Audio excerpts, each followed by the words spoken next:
Yeah. Okay, so the fingering for Apache then, you want to start with your second and third fingers. That's quite important. So second finger plays that note, the third finger plays that note. Da, da, da. And then to go to the fourth fret, slide the second finger, and then you can come back. And you can either come back on finishing on the first finger or finish on the second finger, because it puts you in the right place. Da, da. See what I mean? If you finish again on the second finger, you're in exactly the right place to do it again, and it's quite simple. This fingering was fine, etc. There was nothing wrong with that. This part, it's about plectrum control. Damp both the strings with the heel of your hand.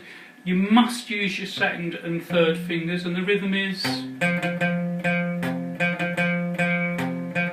etc. So you want to sit for plenty of time, just taking that third fret on the fourth string and doing this with your plectrum, just going up and down, and get some good plectrum control. Hand firmly anchored on the bridge. Your hand must sit on the bridge to do that.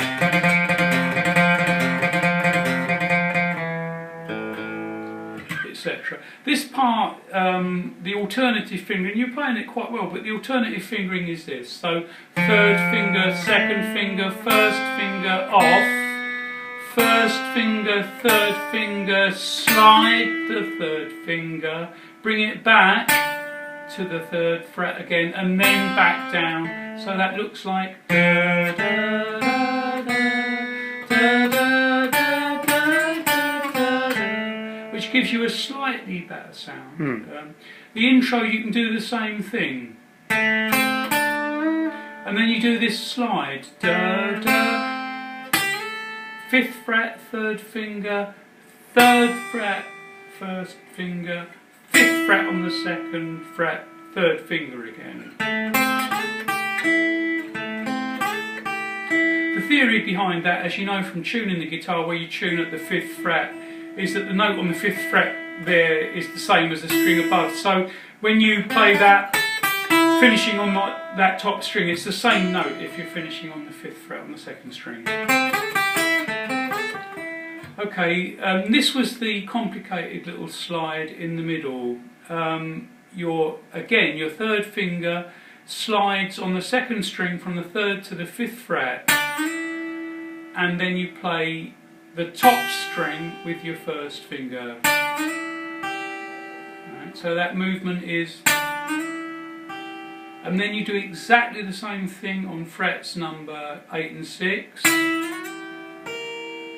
Okay, so da da da da. So you're sliding from the third to the fifth, and then from where your third finger is up to the 8th, and then your first finger behind it again, and then you simply touch those two strings together, go back a fret, touch them again, up a fret, touch them again. So once more.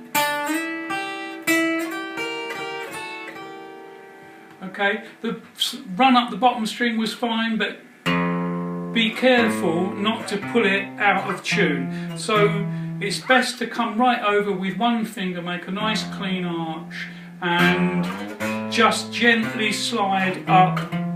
As you know, the frets go 1, 5, 8, 13, 12. Don't try and avoid the which you, as you can hear, pulls it out of tune. If you want to mess about with the start of The House of the Rising Sun, which you'll find all over YouTube if you want to carry on with it, it's an A minor chord, just playing the 5th string and then arpeggioing to the top and then back on the 2nd and then the 3rd string.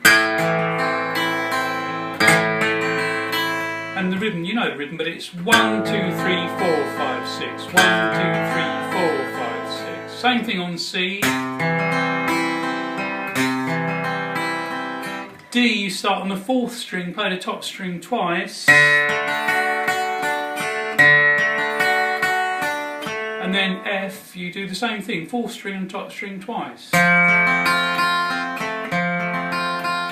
Very hard to get a good strong grip on the F and get every string clean there.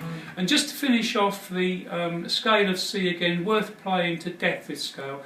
3, 0, 2, 3, 0, 2, 0, 1 must be with third finger on the third fret, second finger on the second fret, first finger first fret, so.